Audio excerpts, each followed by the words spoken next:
news. Breaking news. Breaking news. Belgique. Le chef de l'État ivoirien, son Excellence Alassane Ouattara, a pris part à la cérémonie d'ouverture du 6e sommet ordinaire Union africaine-Union européenne à Bruxelles. Merci de rester sur CNN. Breaking news. Breaking news. Le chef de l'État ivoirien, son Excellence Alassane Ouattara, a pris part dans l'après-midi du jeudi 17 février 2022 à Bruxelles, aux côtés de plusieurs de ses homologues africains et européens, à la cérémonie d'ouverture du 6e sommet ordinaire Union africaine-Union européenne. Ce sommet constitue une occasion de faire le point de la coopération entre les deux espaces économiques, de lancer la nouvelle stratégie globale Gateway de l'Union européenne en faveur de l'Afrique, visant à intensifier les investissements dans les infrastructures, les soins de santé et l'éducation, et de rechercher des solutions pouvant favoriser la stabilité et la sécurité grâce à une nouvelle architecture de paix et de sécurité. Les différents intervenants, notamment le président du Conseil européen, son Excellence M. Charles Michel, le président de la République du Sénégal, son Excellence M. Macky Sall, président en exercice de l'Union africaine, et le président français, son Excellence M. Emmanuel Macron, président en exercice du Conseil de l'Union européenne, ont souligné la nécessité pour les deux continents d'avoir des partenariats consensuels et mutuellement bénéfiques, fondés sur des priorités et des valeurs partagées. Ils ont en outre lancé un appel au soutien à la fabrication des vaccins sur le continent africain au-delà de la riposte anti-Covid-19 et à une croissance économique durable et inclusive à travers notamment une nouvelle allocation des droits de tirage spéciaux DTS aux pays africains. Ils ont également mis en exergue les autres défis à relever par le continent africain, notamment le numérique et les transports, le changement climatique et la transition énergétique, le soutien au secteur privé et à l'intégration économique, la paix, la sécurité et la gouvernance, l'éducation, la culture et la formation professionnelle, l'agriculture et le développement durable. À l'issue de la cérémonie d'ouverture, les présidents Alassane Ouattara de Côte d'Ivoire, Emmanuel Macron de France, Macky Sall du Sénégal, le président du Conseil des ministres de la République italienne, M. Mario Draghi, ont coprésidé une des tables rondes thématiques organisées dans le cadre du sommet Union africaine-Union européenne consacré au financement de la croissance.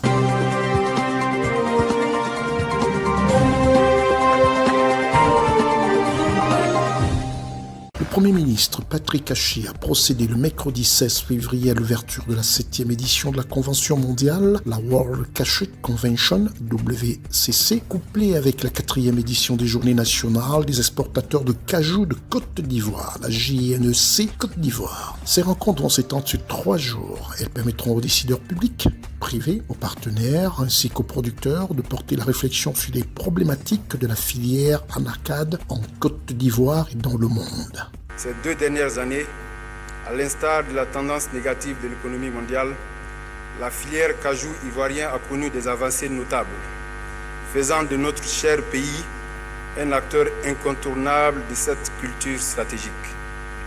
Preuve que les réformes entreprises par votre gouvernement et l'indéfectible soutien apporté personnellement par le chef de l'État, le président de la République, son Excellence Alassane Ouattara, ont porté fruit. Le Premier ministre, M. Patrick Hachi, a invité les multinationales à nouer des partenariats avec les acteurs locaux.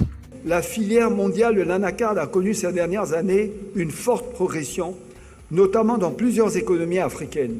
En ce qui concerne la Côte d'Ivoire, l'anacarde s'affirme au fil des ans comme un socle stratégique majeur pour notre agriculture, mais plus largement pour notre économie nationale. La noix de cajou représente en effet aujourd'hui notre 2e produit d'exportation agricole, aussi bien en volume qu'en valeur derrière le cacao.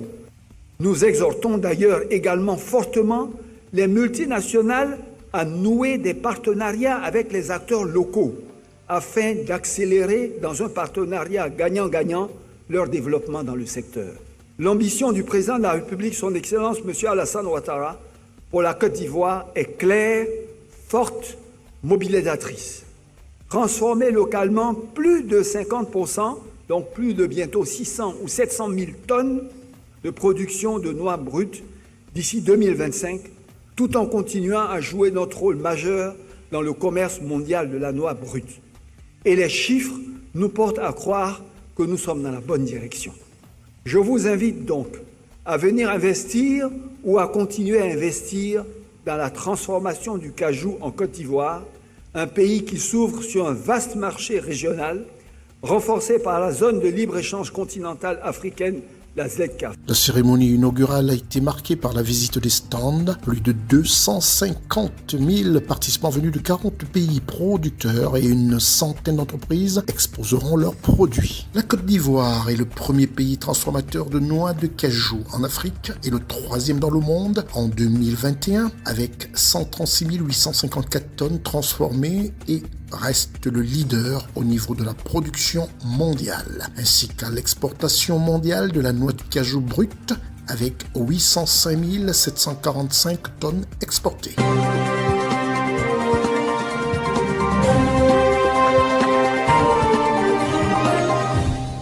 La Banque africaine de développement a octroyé un montant de 84 millions d'euros, soit 55 milliards de francs CFA au ministère de l'élevage, des pêches et des industries animales. Cette importante somme permettra de financer le projet de développement des chaînes de valeur de l'élevage et de la pisciculture. La signature des conventions avec les partenaires impliqués, notamment l'IRAD, la SODEPA, la FAO, la CNPS, l'ANOR, le FIECOM et le BIT, s'est tenue ce 23 février à Yaoundé au Cameroun. À l'issue de la présentation des projets par son coordonnateur, le représentant de la BAD a relevé les paris et défis liés au choix du design de ce projet. La cérémonie s'inscrit dans le cadre de la signature des conventions avec les partenaires impliqués dans le projet de développement des chaînes de valeur d'élevage et de la pisciculture, pour lequel le groupe de la Banque africaine de développement a accordé le 12 septembre 2018 un appui financier d'un montant de 84 millions d'euros,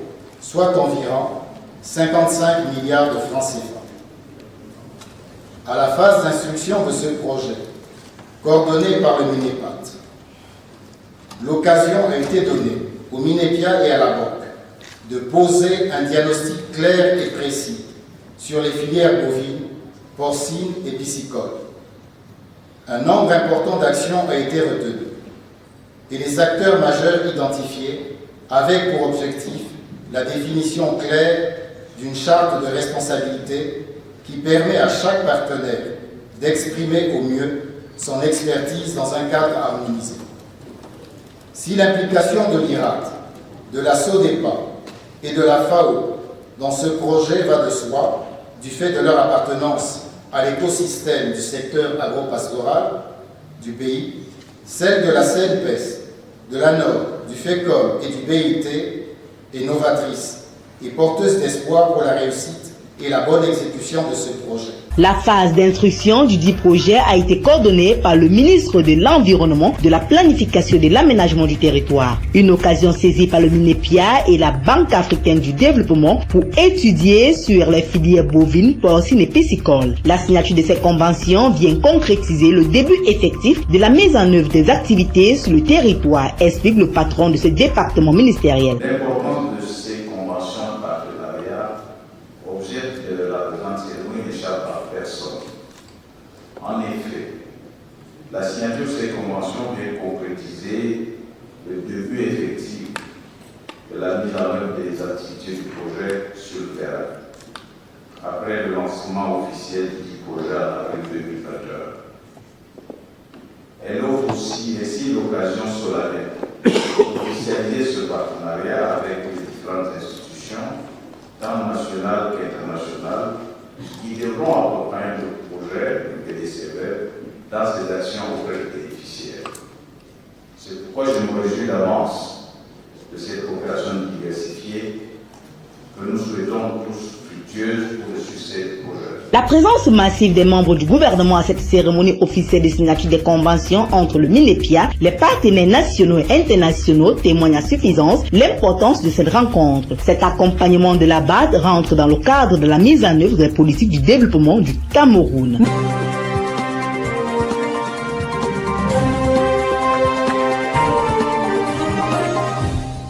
Les première dame de Côte d'Ivoire, Madame Dominique Ouattara, est l'hôte de marque du Palais Royal de Bruxelles 24 heures après son Excellence Alassane Ouattara. La reine Mathilde de Belgique a ouvert les portes du Palais Royal ce mercredi 16 février 2022 à Madame Dominique Ouattara. Une rencontre cordiale immortalisée par une photo officielle. Juste après, les deux personnalités se sont retirées pour un entretien sur des questions d'intérêt commun dont la substance sera livrée à l'issue de l'entretien par Madame Dominique Ouattara, première dame de Côte d'Ivoire. On a eu un entretien extrêmement agréable. La reine Mathilde, que j'avais déjà rencontrée l'année dernière, nous avons eu beaucoup de plaisir à nous revoir. Nous avons parlé de nos points d'intérêt, nos centres d'intérêt respectifs, et nous avons vu que nous avons beaucoup de points communs, à savoir la protection des enfants, le droit des enfants. Nous avons également parlé beaucoup de l'hôpital, mère-enfant de Bingerville.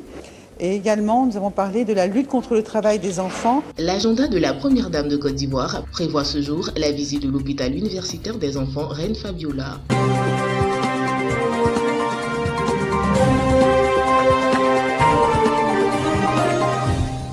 La première dame de Côte d'Ivoire, Madame Dominique Ouattara, entreprend pour la énième son lobbying diplomatique pour la lutte contre le travail des enfants. Pour ce fait, la première dame de Côte d'Ivoire, Madame Dominique Ouattara, a rencontré la société civile belge, composée des ONG Save the Children, Solidaridad Network Fern et Defense for Children International Belgique, le mercredi 16 février 2022 à l'hôtel Wildchurch à Bruxelles, la capitale de la Belgique. Pour toutes ces ONG qui ont en commun la protection et la défense des droits des enfants, Madame Dominique Ouattara leur a fait part des efforts réalisés en la matière par la Côte d'Ivoire ces dernières années. Grâce aux vastes campagnes de sensibilisation et de communication que nous avons menées, toute la population et particulièrement les producteurs de cacao sont sensibilisés sur les travaux dangereux auxquels il ne faut pas soumettre les enfants et surtout, ils savent qu'ils ne doivent pas envoyer leurs enfants au champ. Nous avons renforcé les capacités techniques et opérationnelles de tous les acteurs engagés dans la chaîne de remédiation, à savoir les préfets, les magistrats, les inspecteurs du travail, les policiers, les gendarmes, les travailleurs sociaux et les journalistes. Par ailleurs, nous avons amélioré l'accès des enfants à l'éducation par la construction et l'équipement de plus de 40 000 salles de classe du préscolaire, du primaire et du secondaire, ainsi que des cantines scolaires dans les villages pour permettre aux enfants d'aller à l'école, de les y maintenir et de les soustraire au risque du travail des enfants. Ces résultats sont le fruit de la mise en œuvre d'un plan d'action piloté par le Comité national de surveillance des actions de lutte contre le travail des enfants. Madame Dominique Ouattara, première dame de Côte d'Ivoire en sa qualité de présidente de ce comité national, plaide pour le soutien des ONG belges dans la bataille qui vise à éviter toute sanction de l'Union européenne sur le cacao ivoirien. Je voudrais ajouter que la mission que nous nous sommes assignée de venir au bout du travail des enfants est complexe, car nous subissons depuis plusieurs années une forte pression migratoire des populations qui fuient le terrorisme dans les pays limitrophes. En dépit de ces difficultés, mon pays, la Côte d'Ivoire, et tous les acteurs engagés dans la lutte contre le travail des enfants fournissent tous les efforts nécessaires pour protéger nos enfants et leur assurer un bel avenir. Nous donnons le meilleur de nous-mêmes pour produire un cacao durable et nous sommes ici aujourd'hui pour recueillir vos avis et conseils afin de mener de front cette lutte. Nous avons besoin de votre appui ainsi que de votre accompagnement dans nos différentes actions. À l'issue de cette rencontre avec la première dame, Madame Dominique Ouattara, les représentants de ces organisations non gouvernementales ont réagi. Nous avons été ravis de rencontrer la première dame ce matin dans cette réunion. Et on a beaucoup apprécié l'échange très ouvert et constructif avec les représentants du gouvernement aussi.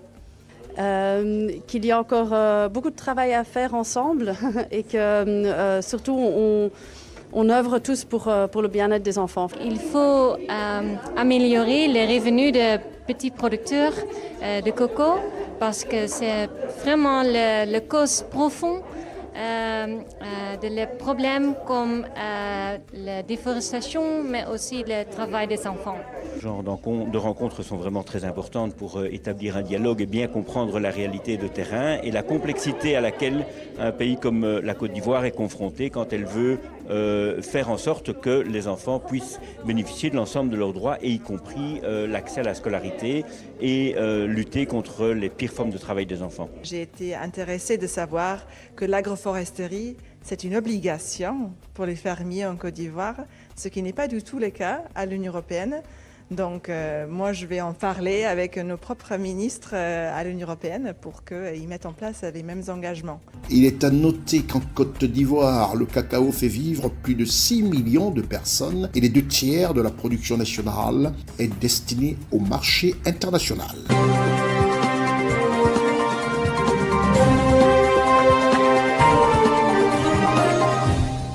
Reçu hier en audience à Yaoundé par le ministre des Finances Louis-Paul Motazeux, Valérie Lefkov, directrice générale de l'électricité de France pour l'Afrique, le Moyen-Orient et la Méditerranée orientale, s'est dit satisfait du niveau d'avancement des travaux de construction du barrage hydroélectrique de Nachtigal, pour lequel le ministre des Finances avait reçu la semaine dernière des prêteurs financiers. Nous avons eu une audience avec Monsieur le ministre pour parler des projets hydrauliques qu'EDF mène au Cameroun. Donc nous avons fait l'état des lieux du projet de Nachtigal qui avance à pas assez vif et pour lequel Monsieur le ministre avait reçu les prêteurs la semaine dernière. Donc nous faisions le point sur l'état de ce projet, les relations avec les prêteurs, du bon avancement, de la qualité, je dirais, de ce chantier et de la sécurité qu'on peut y voir. Et donc, je pense, on peut le dire, réjouissions que ce projet soit à plus que la moitié de son avancement et donc s'apprête à pouvoir venir sur le réseau du Cameroun, alimenter en électricité le pays en 2024. Il faut dire que cette gigantesque infrastructure énergétique dont l'accord de financement signé le 8 novembre 2018 entre l'État du Cameroun et l'EDF d'une puissance de 420 MW et la réalisation d'une ligne de transport de 225 000 volts de 50 km augmentera de 30% la production actuelle de l'électricité du pays qui se situe autour de 1000 MW. Initialement prévue pour 2021, la livraison de cette centrale hydroélectrique interviendra finalement en 2024, comme l'a précisé l'hôte du ministère des Finances, Valérie Lefkov, accompagnée de Marlène Biessi, directrice générale de l'EDF Cameroun. Autre sujet abordé par le ministre des Finances, Louis-Paul Motazeux, et les plénipotentiaires de l'EDF est le lancement du projet Kikok sur les chutes de Nachtigal, dont la recherche des financements débutera d'ici la fin de l'année 2022. Nous avons aussi parlé du deuxième projet que nous lançons avec le gouvernement du Cameroun, Kikot, qui est aussi sur la Sanaga, et pour lequel nous sommes en train de faire les états initiaux du site, c'est-à-dire comment la flore, la faune se situe, la qualité des sous-sols, et nous parlions donc avec Monsieur le ministre de l'organisation entre le gouvernement du Cameroun et EDF Cameroun et la directrice générale d'EDF Cameroun de ce projet, puisque au-delà des études techniques que nous sommes en train de mener, dès la fin de l'année, nous allons commencer les activités de recherche de financement et de structuration du projet pour pouvoir démarrer la construction le plus rapidement possible, je dirais à l'instar de ce que nous avons fait sur Nachtigal. Pour la réalisation de ces projets structurants qui visent le développement du pays dans le secteur hydroélectrique, le Cameroun peut compter sur ses principaux partenaires, dont le groupe de la Banque mondiale, à travers la Société financière internationale, l'Agence française de développement, l'EDF, NHPC et les autres partenaires qui ont chacun un domaine précis d'intervention qui permettront au Cameroun de devenir non seulement une économie émergente, mais aussi et surtout d'améliorer l'offre énergétique dans tout le pays.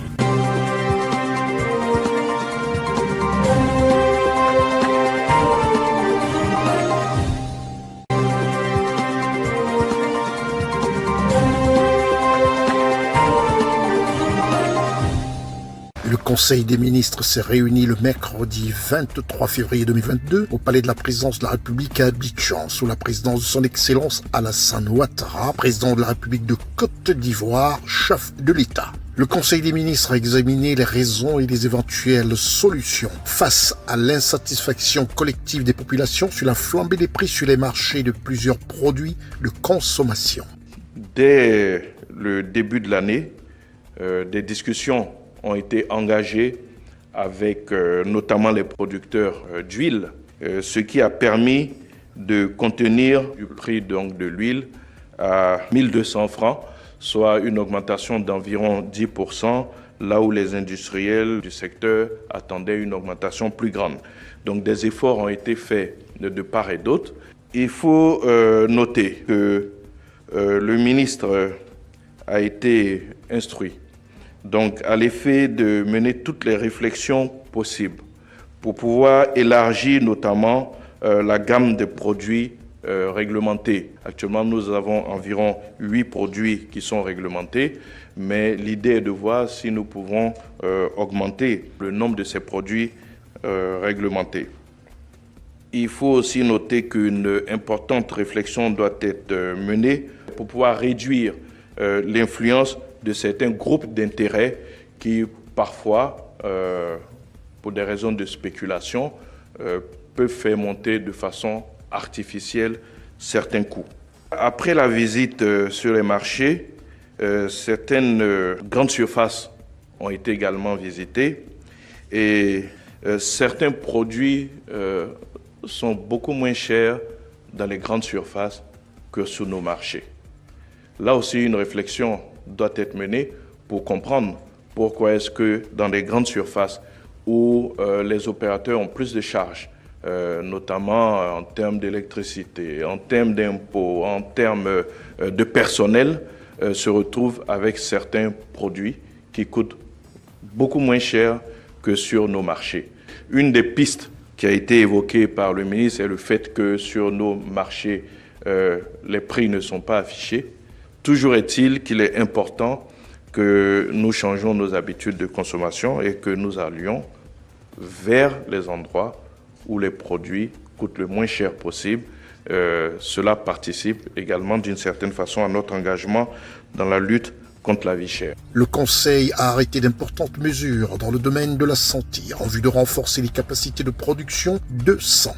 Le Conseil a décidé d'uniformiser le prix de cession du sang et des produits sanguins à 3 000 francs CFA, aussi bien dans le secteur public que privé, en vue notamment de mettre un terme, sinon d'éradiquer la spéculation et les trafics de tout genre qui se font autour du sang, vu qu'il y avait une disparité de coûts entre le public et donc les édifices privés. Le Conseil des ministres a pris d'autres mesures face à la capacité limitée du centre de transfusion sanguine à satisfaire la forte demande en poche de sang.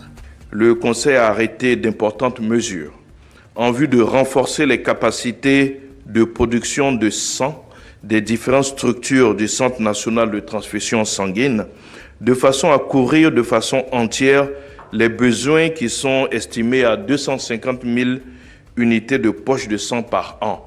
Le Conseil a accordé de nouveau au Centre national de transfusion sanguine, le CNTS, une rallonge budgétaire de 2,5 milliards pour soutenir notamment les activités de collecte de sang et pérenniser les acquis de l'activité transfusionnelle nationale. Ce financement permettra, plus précisément, d'investir dans l'acquisition de véhicules de collecte mobile de sang, d'équipements de prélèvement, de laboratoires de froid et de conservation et la réhabilitation des bâtiments des structures de production. Par ailleurs, des réflexions sont également en cours afin de réduire le prix d'achat de certaines denrées de grande consommation. Il s'agit entre autres d'élargir le nombre des produits réglementés actuellement ou de réduire l'influence de certains groupes d'intérêts en situation de quasi-monopole qui font de la spéculation. Le gouvernement demande aux populations de lui faire confiance et invite les consommateurs à un nouveau comportement en privilégiant les commerces qui proposent les prix les moins élevés des produits. Le prochain Conseil des ministres se tiendra le mercredi 9 mars 2022 à 11h à Abidjan.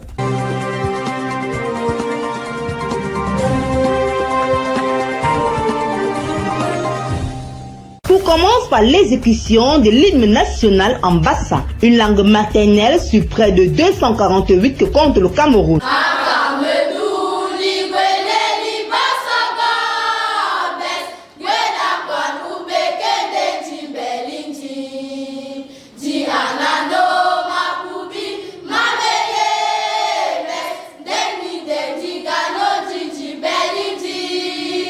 De par leurs prestations culturelles diversifiées, ces enfants de l'école primaire nous ont fait aller à la découverte des différents rythmes folkloriques allant du sud-ouest, l'ouest, vers le centre en passant par le littoral.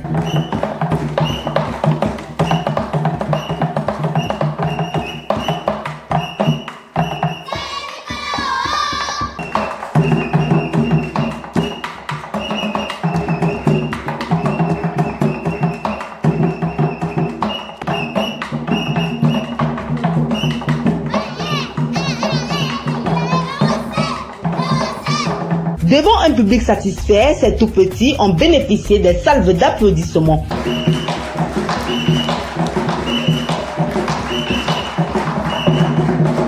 Rassurez-vous, ce n'est pas un festival de danse traditionnelle, mais plutôt la journée internationale de la langue maternelle. Cette 23e édition a atteint son point d'orge. Célébrée autour du thème « L'emploi de la technologie pour l'apprentissage multilingue, défis et opportunités », cette thématique a rassemblé la communauté éducative et les partenaires du ministère de l'Éducation de base, notamment l'UNESCO. Pour la représentante de cet organisme, la technologie est un pilier du développement. Selon le représentant de la société civile, la promotion de la technologie est un puissant vecteur de l'apprentissage de la diversité linguistique. Selon le secrétaire d'État auprès du ministre de l'Éducation de base, la technologie fournit de nouveaux outils permettant d'enregistrer et de conserver les langues. La promotion de ces langues contribue au développement durable. Les langues maternelles sont très importantes pour le développement, très importantes pour l'unité nationale. On avait vu nos enfants danser les musiques ou bien des danses de 4 aires culturelles camerounaises.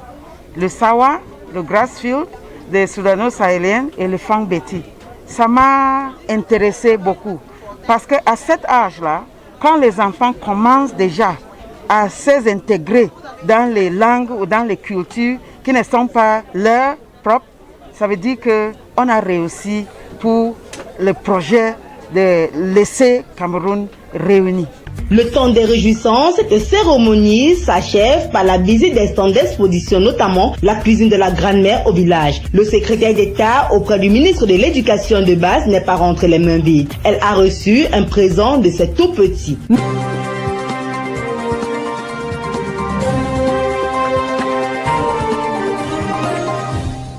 La Loterie nationale de Côte d'Ivoire, la LONASI, et le Conseil du Café Cacao apportent un appui opérationnel et logistique aux forces de défense et de sécurité de Côte d'Ivoire, un appui entièrement dédié à la mobilité terrestre et constitué respectivement de 3 pick-up et 3 ambulances offertes par la LONASI. 20 pick-up et 8 véhicules de transport des troupes offerts par le Conseil du Café Cacao. Un geste qui vient renforcer les capacités de l'armée et de la gendarmerie nationale dans l'accomplissement de leur mission. La remise de ce jour revêt donc un caractère particulier parce qu'elle est en lien direct avec la défense nationale de notre pays et naturellement cela confère une nouvelle dimension à l'action sociale de la LONASI. Prenant la parole, le directeur général adjoint du Conseil du Café Cacao, Dr Kofi Ngouran, représentant le directeur général M. Koné Brahima Yves, empêché, a souligné la nécessité d'apporter sa contribution pour équiper les forces de défense face à l'insécurité persistante dans les zones de production de café cacao, malgré les nombreux efforts menés par l'État. Le Conseil du Café Cacao, au service des producteurs, est aux côtés de nos forces de défense et de sécurité afin d'accroître leur capacité d'action pour garantir aux braves acteurs de la filière café-cacao une quiétude et un environnement de travail sécurisé. Le ministre d'État, ministre de la Défense de Côte d'Ivoire, M. Téné Birahima Ouattara, a exprimé sa reconnaissance aux donateurs pour cette action citoyenne qui vient renforcer les capacités de mobilité des forces de défense et de sécurité de Côte d'Ivoire. Au nom de l'ensemble des forces armées de Côte d'Ivoire, remercier ces bienfaiteurs qui, de par leurs actes, prouvent leur adhésion à l'engagement de nos unités dans la lutte contre le terrorisme et la grande criminalité.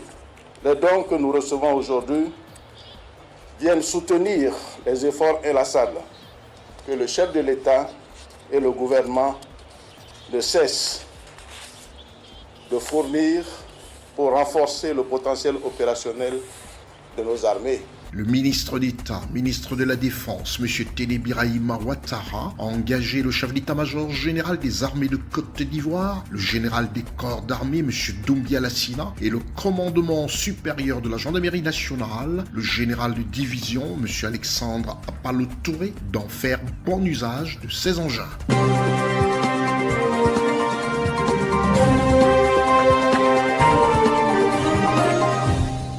Le haut-commissaire nigérian Abayomi Gabriel a été reçu ce jour en audience à Yaoundé par le ministre des Finances, Louis-Paul Motaz. Les deux personnalités se sont entretenues sur le climat des relations économiques et commerciales entre le Cameroun et le Nigeria qui doivent être au beau fixe pour permettre une meilleure circulation des hommes et des biens dans les deux pays. L'ambassadeur du Nigeria en a profité pour remercier le ministre des Finances du Cameroun pour la création d'une banque nigériane au Cameroun. Let me start by thanking His Excellency for actually welcoming me to his office this afternoon. I came to really interface with him and to thank him on behalf of the people and government of Nigeria for granting the operational license to Access Bank that will start operating in Cameroon, to convey the appreciation of the people of government of Nigeria to the government of Cameroon through His Excellency, and also to discuss on areas to deepen the trade economic relationship between the two countries. Those are the areas I just said, of course. En effet, pour rappel, les relations entre les deux pays d'Afrique qui partagent une frontière commune de 1690 km n'ont pas toujours été au beau fixe. Leurs rapports diplomatiques et économiques ont traversé des soubresauts, notamment avec le conflit sur la presque île de Bakassi, riche en pétrole et en poissons, qui avait failli provoquer une guerre entre les deux États en 1994. Mais depuis 2015, les relations entre Abuja et Yaoundé se sont bien améliorées, tant sur le plan politique que sur le plan économique. Première puissance économique d'Afrique, le Nigeria est le premier partenaire commercial du Cameroun, avec plus de 4000 milliards de francs CFA d'échanges financiers moyennes par an, selon un rapport de la Banque mondiale. En recense par ailleurs un peu plus d'1 million de Camerounais installés au Nigeria, contre près de 3 millions de Nigérians sur le sol camerounais. La visite du haut-commissaire nigérian au ministère des Finances du Cameroun vient davantage resserrer les liens d'amitié entre les deux pays voisins.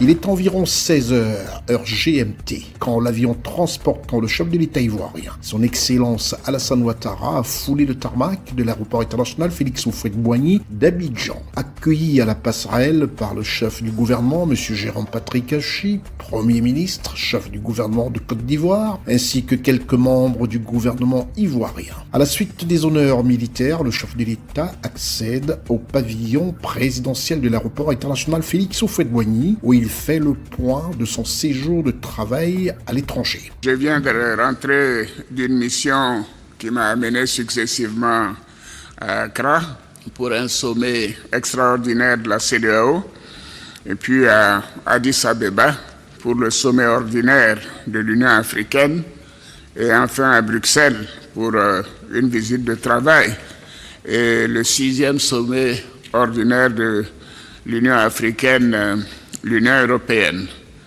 Alors je commencerai d'abord par le dernier sommet, le 6e sommet Union africaine, Union européenne. J'étais accompagné par plusieurs membres du gouvernement, dont Madame la ministre d'État Kandia Kamara, les membres du cabinet présidentiel, dont le ministre directeur de cabinet Fidel Sarasoro, Ali Koulibaly, ainsi que plusieurs ministres sectoriels, en raison des différents points à l'ordre du jour, que ce soit les questions de financement avec le ministre des Finances, questions d'agriculture avec le ministre d'État, ministre de l'Agriculture, les questions de commerce avec le ministre du Commerce et ainsi de suite. Alors en Belgique, j'ai commencé avec une audience avec Sa Majesté le roi Philippe de Belgique, roi des Belges, ainsi qu'avec le Premier ministre de Belgique, M. Alexandre De Croo. Vous le savez, les liens d'amitié entre la Côte d'Ivoire et la Belgique sont anciens, historiques. Le roi Baudouin et la reine Fabiola ont d'ailleurs visité la Côte d'Ivoire en 1979. Et l'année dernière, en mars 2021, nous avons célébré avec la Belgique les 60 ans de coopération bilatérale avec le Royaume de Belgique. Donc c'est un pays avec lequel nous avons des liens très étroits. J'ai d'ailleurs invité Sa Majesté, le roi, à faire une visite en Côte d'Ivoire. Il se rend le mois prochain au Congo-Kinshasa et je pense que très rapidement, il nous précisera la date de sa visite avec la reine Mathilde en Côte d'Ivoire. De mon entretien avec le Premier ministre qui était assisté de Madame la vice-première ministre de Belgique, nous avons parlé plus en détail de la coopération économique entre les deux pays, les perspectives et aussi la nécessité de voir encore plus d'entreprises belges investir en Côte d'Ivoire. Et nous avons également parlé de la COVID-19 et la possibilité pour les entreprises belges fabricants de vaccins d'installer une usine de fabrication de vaccins en Côte d'Ivoire. Et j'ai également eu un déjeuner-débat organisé par la Chambre de commerce belgo-luxembourgeoise pour les États d'Afrique, des Caraïbes et du Pacifique, avec une centaine d'entreprises au cercle gaulois.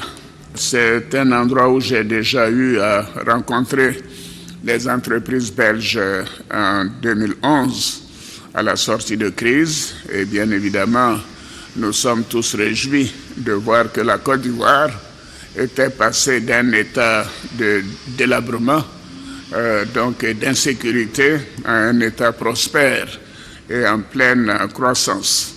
Et je leur ai fait le bilan des 10 dernières années, comment la richesse nationale a augmenté, comment le taux de pauvreté a été réduit, et également quelles sont les perspectives. Et surtout, je les ai rassurés que nous continuerons de mener une politique macroéconomique de stabilité, de croissance, de réduction de la pauvreté. Et j'ai demandé aux hommes d'affaires belges et luxembourgeois de continuer d'investir en Côte d'Ivoire et surtout pour la transformation de nos produits tels que le cacao, l'anacarde, l'EVA et bien évidemment d'autres produits. Et j'ai rencontré de nombreux entrepreneurs et je crois que les perspectives sont bonnes pour continuer donc la bonne coopération et le bon degré d'investissement des entreprises belges en Côte d'Ivoire. Et je dois signaler que la Belgique est le deuxième investisseur européen en Côte d'Ivoire. La Belgique vient immédiatement après la France. Alors j'ai participé en Belgique au 6e sommet Union africaine, Union européenne. Je ne m'étendrai pas là-dessus puisque vous avez vu à la télévision les différentes audiences que j'ai eues avec les différentes personnalités. Mais nous avons parlé bien sûr de partenariat, de coopération, d'un nouveau cadre. Et également, nous nous sommes mis d'accord que la Covid avait été un désastre en 2020 et 2021 et que tout devait être mis en œuvre pour que 2022 soit une année de bonne croissance en Europe comme sur le continent africain. Nous avons parlé de financement. L'Union européenne envisage un financement de 150 milliards de francs CFA entre maintenant et 2030. Je crois que la grande partie sera par le secteur privé. Et nous avons longuement discuté de la nécessité de mettre à disposition des pays africains un autre montant de droits de tirage spéciaux du Fonds monétaire international. Vous savez que 30 milliards ont été mis à la disposition des banques centrales l'année dernière. Pour le moment, les pays du G20 qui vont contribuer à un fonds fiduciaire auprès du Fonds monétaire international sont à 55 milliards d'approvisionnement et nous souhaitons que ce montant puisse être porté à 100 milliards. Et nous avons proposé à la directrice générale du Fonds monétaire que nous avons rencontré que ce montant puisse être décaissé assez rapidement, en tout cas si possible, avant la fin de cette année. Le sommet lui-même a été coprésidé par le président Charles Michel, qui est le président donc, du Conseil européen, le président Macron, qui est le président de la conférence des chefs d'État de l'Union européenne, et le président Macky Sall. Les thèmes, j'en ai déjà parlé, surtout en ce qui concerne la Covid. Il y avait plusieurs tables rondes. J'ai participé à la première table ronde sur le financement et donc le partenariat et la croissance des économies africaines. Et j'ai également participé à la table ronde sur l'agriculture et le développement durable. Le point à retenir, c'est que la meilleure manière d'avoir l'agriculture durable, c'est de donner de meilleurs prix à nos producteurs et de faire en sorte que, bien évidemment, la transformation ait lieu en Côte d'Ivoire pour permettre la création d'emplois pour les jeunes. Le président du Ghana, Nana Akufo-Addo, et moi-même avons rencontré également la présidente du Parlement européen, Madame Roberta Metsola, et le président des groupes parlementaires du Parlement européen pour parler de la future législation de l'Union européenne sur la cacaoculture durable et de l'accroissement des revenus des producteurs. Alors, j'ai également rencontré plusieurs autres personnalités à cette occasion.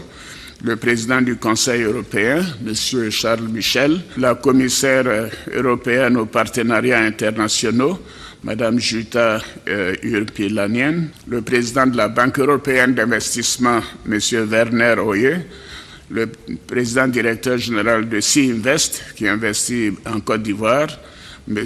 Philippe Van de Wider, et le secrétaire général de l'Organisation des États d'Afrique, des Caraïbes et du Pacifique. Voilà donc pour le séjour à Bruxelles. Alors en remontant en amont, avant Bruxelles, j'étais au 35e sommet ordinaire des chefs d'État et de gouvernement de l'Union africaine et plusieurs chefs d'État étaient présents. Et c'était une très bonne chose puisque, vous le savez, l'Éthiopie traverse une période difficile avec une des provinces, le Tigré, où il y a des problèmes actuellement. La pacification de ce pays est quelque chose que nous appelons de tous nos voeux. Alors, le thème pour lequel nous avons fait le déplacement, renforcer la sécurité alimentaire, accélérer le développement du capital humain, social et économique dans le continent africain. Ce thème nous tenait à cœur puisque nous avons ici un centre pour la nutrition et donc ce thème a été retenu par le sommet et l'année 2022 sera consacrée donc à la question de la nutrition. Le sommet a vu la désignation du président Macky Sall, le président de la République du Sénégal, comme président pour l'année 2022, en remplacement de Félix Tshisekedi, de la République démocratique du Congo. Voilà, le sommet a été une occasion également de nous concerter et de préparer le sommet Union européenne-Union africaine. Et je trouve que c'était une bonne occasion. Et ceci m'a permis de rencontrer également plusieurs chefs d'État. D'abord la présidente d'Éthiopie, Mme Zudé Salework, le président Denis Sassou Nguesso du Congo-Brazzaville et le président Faustin Ange Touadéra, le président de la République centrafricaine. Nous avons parlé des questions bilatérales et aussi des questions régionales. Et avant d'aller à Addis Abeba, j'ai fait une escale à Accra pour le sommet extraordinaire de la CEDEAO sur la situation politique au Burkina Faso, en Guinée et au Mali. Et là, vous connaissez également les résultats et nous continuons d'être en contact avec ces pays frères pour les encourager à un retour à l'ordre constitutionnel dans les meilleurs délais, l'intérêt bien sûr des populations et de notre sous-région. Voilà, comme vous le voyez, c'était une absence assez longue. La mission a été particulièrement fructueuse. Je m'en réjouis, mais je suis très heureux d'être de retour et de pouvoir présider le Conseil des ministres. Le chef de l'État ivoirien se prononcera aussi sur l'actualité en Côte d'Ivoire, sur la question de la vie chère. Même en mission, je suis en contact quotidien avec le Premier ministre et plusieurs ministres. Vous savez, c'est un phénomène malheureusement mondial. Et si on prend le taux d'inflation en Côte d'Ivoire, évidemment, le taux d'inflation général est faible. Le problème de la vie chère résulte d'une déficience de l'offre. Je crois qu'il y a eu un peu de sécheresse ici et là. Donc les productions vivrières ont un peu baissé. En matière de protéines, vous savez également que les problèmes avec certains pays voisins ont ralenti donc l'acheminement du bétail. Mais nous avons, avec le Premier ministre, décidé que les ministres aillent sur le terrain et que nous puissions avoir également une réunion avec les consommateurs, le groupement des consommateurs, pour essayer de prendre des mesures pour essayer de contenir ces augmentations de prix. Bon, bien sûr, on ne va pas nous comparer à des pays voisins, mais je peux vous dire que le taux d'inflation dans la plupart des pays de l'Afrique de l'Ouest, entre 8 et 15%. Bon, en Côte d'Ivoire, nous en sommes à 3,5-4%, mais c'est déjà 3,5-4% de trop à ce qui me concerne. Nous avons une monnaie stable qui nous protège contre les flambées de prix que nous voyons dans d'autres pays, mais nous continuerons de prendre toutes les dispositions au niveau de l'offre pour que la production soit encore plus abondante. Et s'il y a des besoins d'irrigation également, nous mettrons les moyens qu'il faut. Pour terminer, le chef de l'État a indiqué que sa mission au Royaume de Belgique a été fructueuse et a permis d'avoir de bonnes perspectives économiques et diplomatiques pour la Côte d'Ivoire.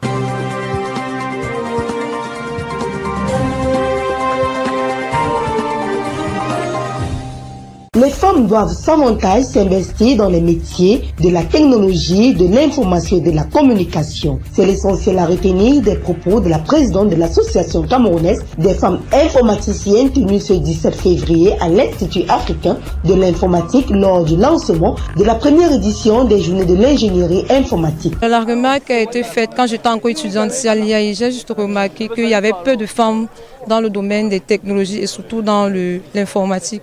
Il m'est donc venu l'idée de nous regrouper le peu de femmes qu'il y a en une association pour pouvoir mettre en commun nos différentes compétences et participer au développement de l'économie numérique de notre pays. Réunis autour du thème ingénierie, informatique et transformation digitale, impact et rentabilité du numérique dans tous les secteurs d'activité. Le collectif des femmes de l'ACAFER vise d'abord la promotion des métiers du numérique et des TIC, ensuite ressortir la place de choix qu'occupe le digital dans l'accroissement des entreprises et des affaires, et enfin développer le vaste potentiel que dispose le métier informatique. C'est dans ce sillage que cet ancien étudiant, aujourd'hui docteur, a révolutionné le système des chercheurs de données de sang dans des centres hospitaliers grâce au numérique. Dans le domaine de la santé, il y a un élément fondamental, c'est le fait que tous les patients représentent des données. Lorsqu'un patient arrive dans un hôpital, on prend son nom, on prend son numéro de téléphone, on prend son quartier, on réalise des examens en fonction, par exemple, de la maladie qu'on souhaite diagnostiquer chez lui. Et directement, toutes ces informations représentent des données. Et lorsqu'on parle du numérique, ça veut dire qu'on exploite les données. Et la difficulté qu'on a dans les structures hospitalières, c'est le fait que parfois les données ne sont pas accessibles. Ça veut dire, par exemple, moi je suis médecin de formation, je vais consulter un patient et je ne me retrouve pas à l'hôpital. Le patient me contacte, il me donne un certain symptôme qu'il a ou alors sa maladie qui s'est compliquée et j'ai besoin d'avoir des informations qui sont dans son dossier mais je n'ai pas son dossier physiquement. Le numérique donc permet de pouvoir digitaliser ce dossier, ce qu'on appelle la dématérialisation des archives papier. Et dès que j'ai donc ces dossiers dans mon téléphone, dans mon application, dans mon ordinateur, ça me permet de pouvoir les consulter en temps réel. Ça me permet de référer le patient à un autre spécialiste en lui donnant juste les accès à son dossier. Ça me permet de consulter les résultats d'examen du patient sans avoir besoin qu'il se déplace pour venir me rencontrer. Et surtout, ça me permet d'avoir des informations sur le patient qui peuvent être utiles pour d'autres patients. Comme l'exemple que j'ai pris tout à l'heure, notamment avec la transfusion sanguine. On peut avoir un patient qui a besoin de sang. Il arrive dans une structure hospitalière où on lui demande des donneurs compatibles. Et moi, avec les données que j'ai dans mon téléphone, je peux lui recommander des donneurs qui sont compatibles par rapport aux poches de sang dont il a besoin et qui sont géolocalisés. Là encore, on parle du numérique, c'est-à-dire j'ai la capacité de pouvoir savoir exactement où il se trouve pour lui recommander la personne qui est la plus proche possible de l'endroit géographique où il se trouve. Donc voilà un peu globalement comment nous utilisons les données dans les structures hospitalières afin d'améliorer les soins, de pouvoir même faire des études pour pouvoir anticiper et mieux prendre en charge les maladies et surtout aider d'autres patients. La présence de la présidente du Conseil national de la jeunesse n'était pas anodine. Elle est venue non seulement encourager ces femmes, mais aussi leur informer sur les opportunités qu'offre le CNJC pour le développement de leur association. Aujourd'hui, voir la première célébration de la journée de l'ingénierie informatique, c'est déjà une grosse avancée pour nous, les informaticiens au Cameroun. Et je saisis l'opportunité pour remercier Monsieur le représentant résident de l'IAI Cameroun, le ministère des Postes et Télécommunications, parce qu'en tant qu'ambassadrice pour la promotion de la cybersécurité au Cameroun aussi, c'est notre devoir en fait de pouvoir accompagner ce type d'initiative et je félicite la présidente de la CAFE qui est l'association camerounaise de femmes ingénieures en informatique et nous avons vu l'engouement des jeunes étudiants de l'IAI Cameroun et beaucoup de compétences aussi lors des visites des stands parce qu'il y a beaucoup de jeunes qui développent des applications qui aident en réalité dans notre quotidien et ces jeunes-là devraient pouvoir avoir une plateforme qui leur donne une certaine visibilité et qui devrait être accompagnée. Le représentant du ministre de la fonction publique et de la réforme administrative n'a pas manqué de partager son expertise avec la jeunesse. Dans le même ordre d'idées, le représentant résident de l'IAI au Cameroun, voyant en ce projet un facteur de développement, de création de valeur et de richesse, a décidé de soutenir l'initiative afin de la conduire vers les signes du succès. Et je suis d'autant plus satisfait que la présidente de cette association, qu'il faut fortement soutenir, est un ancien produit de l'IAI. Donc nous avons en quelque sorte un devoir d'accompagnement. Je voudrais vous dire, Madame la Présidente, tous mes encouragements, toutes mes félicitations et vous rassurer du soutien que vous trouverez toujours à mes côtés pour cette heureuse initiative. En même temps que j'espère que vous allez avoir le soutien de toutes les entités publiques qui sont qui sont à mesure de vous soutenir, que ce soit un soutien technique, institutionnel, matériel et financier, parce que la jeunesse aujourd'hui est très soutenue par le président de la République. Vous avez vu, lors du discours du 10 février dernier, le président de la République est revenu encore une fois sur l'importance de former un maximum de population, sur l'importance du numérique comme facteur de développement, facteur de création de richesses, de création de la valeur. À l'issue de ces mots, la représentante du ministre des Postes et Télécommunications, par ailleurs, présidente de cette cérémonie d'ouverture, a procédé au lancement officiel des travaux sur cette première édition du collectif des femmes de l'ACAFER, en invitant les jeunes femmes à prendre à bras le corps les métiers du TIC, car le dividende du numérique, c'est l'or blanc.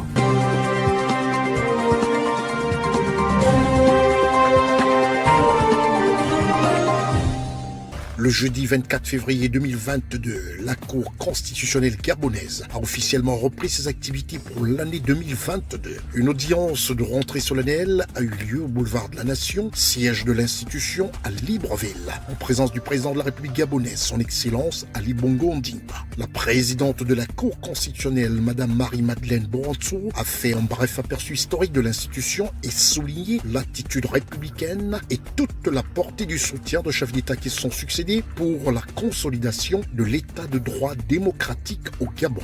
Le président Omar Bongo Ondimba, tout comme son successeur, son Excellence Ali Bongo Ondimba, pourtant détenteur du pouvoir exécutif au niveau suprême, se sont toujours soumis, sans aucune réserve, aux décisions de la haute juridiction, même lorsque celles-ci entravaient leurs actions politiques ou les intérêts de leur groupement politique. Par cette attitude, en tant que garant politique de la Constitution, ils ont tous deux fait montre d'un grand esprit républicain en privilégiant la préservation de la paix sociale et la consolidation de l'état de droit démocratique dans notre pays. La présence du chef de l'État gabonais, son Excellence Ali Bongo Ondimba, au siège de cette haute institution à Libreville, en ce jour d'anniversaire, est caution de son engagement et sa contribution à l'œuvre historique de la haute juridiction constitutionnelle. 30 années qui ont paru brèves, tant la tâche s'est révélée immense et ardue pour ceux et celles qui, depuis l'origine, ont construit cette institution pierre après pierre. Ceux qui en sont saints ont travaillé sans relâche à faire de la Cour constitutionnelle ce qu'elle est devenue aujourd'hui, à savoir un élément indispensable et incontournable dans l'édification de l'état de droit démocratique dans notre pays. Depuis 30 ans, la Cour constitutionnelle œuvre à conférer toute son autorité à la loi fondamentale, ainsi que garantir la séparation des pouvoirs et les droits fondamentaux des citoyens. Le président de la République gabonaise, son Excellence Ali Bongo Ondimba, a visité la bibliothèque de l'institution avant de quitter le siège de la Cour constitutionnelle.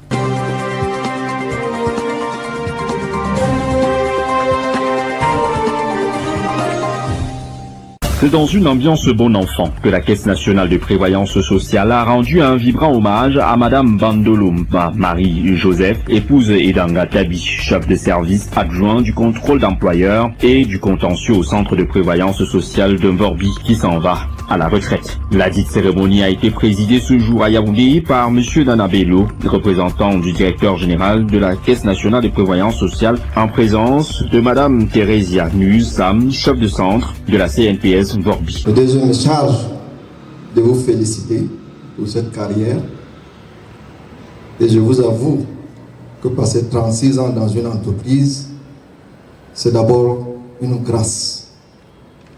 Il n'y a pas un marché où on va, avec sa carte bancaire ou bien les espèces, acheter une ancienneté dans une entreprise à ce niveau-là. C'est une grâce du Seigneur.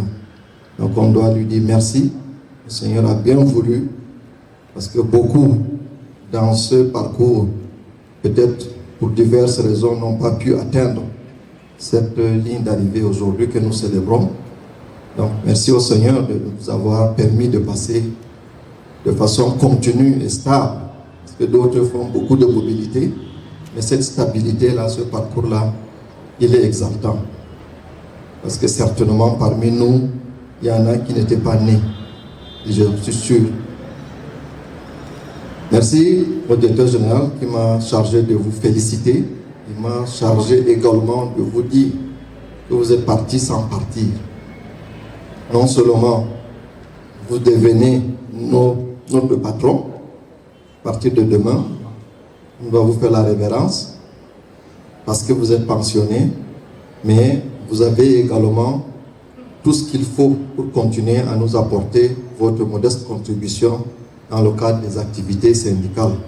Parce que vous savez bien ce que vous avez bâti dans le cadre de dialogue social. C'est en présence des anciens collègues, membres de la famille et amis venus nombreux que Madame Bandolo Marie-Joseph, doyenne du Centre de prévoyance sociale d'Mborbi à Yaoundé, a reçu des mains du représentant du directeur général de la CNPS son attestation de fonds de carrière pour ses valeureux et loyaux services rendus à cette grande structure. Un parcours remarquable, salué et félicité du chef de centre de la CNPS Borbi. Today is the farewell occasion of Madame Edanga going on retirement after 35 years, 10 months and 6 days in CNPS. So during these 35 years, I have been her boss for the past 2 years. And what I retain of her is a staff that has been very devoted, very respectful, disciplined and very hardworking in the achievement of her objectives.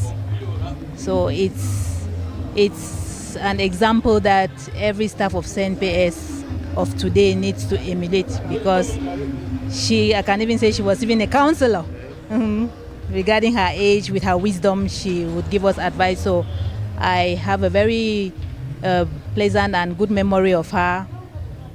It's a very emotional moment when you have a staff like this that is leaving the service. You know, we regret her departure, but we know that she also merits to go and rest after a very long period of professional activity. En effet, depuis son arrivée au sein de la Caisse nationale de prévoyance sociale en avril 1986, Madame Bandolo Marie-Joseph a rapidement fait ses preuves. D'abord agent de maîtrise au centre médico-social des SOS, elle gravira tour à tour les échelons en occupant des postes de haute responsabilité dans l'entreprise, notamment celle de chef de service adjoint au contrôle d'employeur et du contentieux au centre de prévoyance sociale de Mborbi. Poste occupé et assuré avec bravoure de 2019 à 2022. Pour Madame Bandolo, Marie et Joseph, c'est une reconnaissance méritée après un peu plus de 30 années de service. La personne qui a créé le syndicat s'appelle Momza André Betty.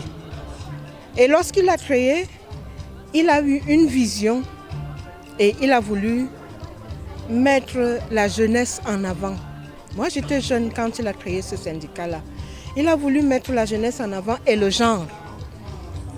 Donc au départ, je n'étais pas la porte-parole nationale, parce que chez nous, ce n'est pas le président, c'est le porte-parole national.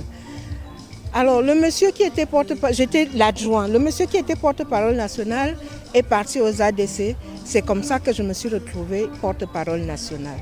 Et nous avons donc opté pour une idéologie qui est tout à fait l'apaisement.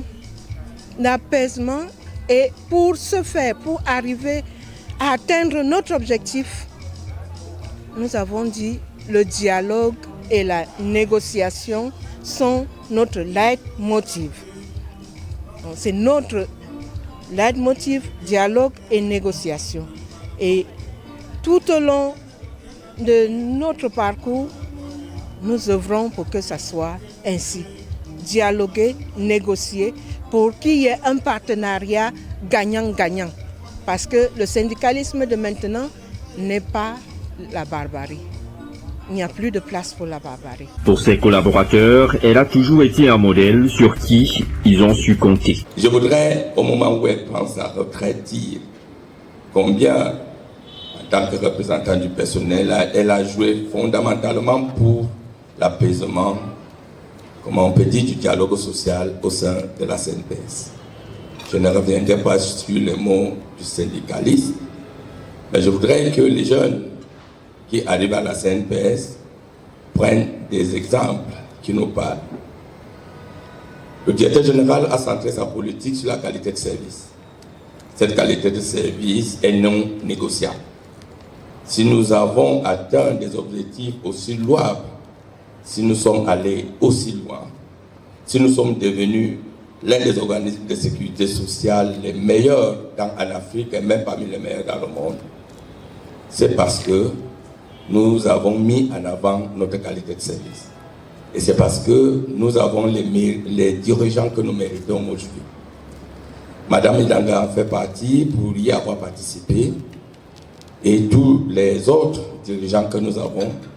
Mais je voudrais toujours demander au personnel de mettre en avant la qualité de service qui est le socle tel que le dit le directeur général, notre ADN et qui nous permettrait toujours d'être meilleurs. Comme le disent les Saintes Écritures, tout bon travailleur mérite son salaire. Madame Bandolo Marie-Joseph prend ainsi sa retraite ce jour en étant classée à la 9e catégorie, échelon G7 du secteur tertiaire numéro 2.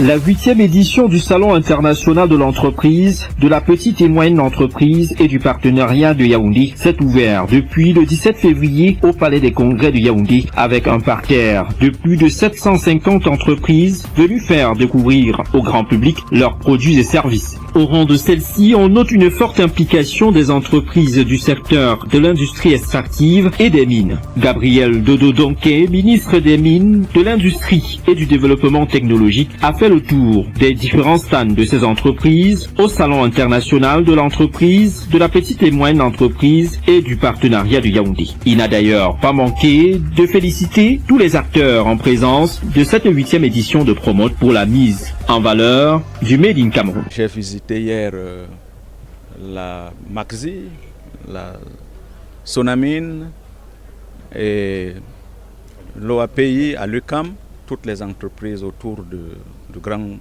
bloc industriel et minier pour me rendre compte qu'effectivement la promotion se fait. Occasion pour moi de féliciter les promoteurs de ce grand forum. Et tel que vous voyez, ce grand cadre gracieusement offert aux investisseurs par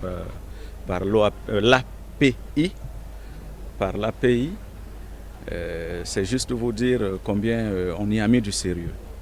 Donc, occasion donc d'en féliciter tous ces promoteurs et tous les encadreurs qui se sont mobilisés ici. Le président de la République n'a cessé de le dire, le Cameroun a besoin de s'industrialiser. Le Cameroun a besoin d'aller plus loin par la transformation de ses produits locaux, d'origine agricole, minière, forestière.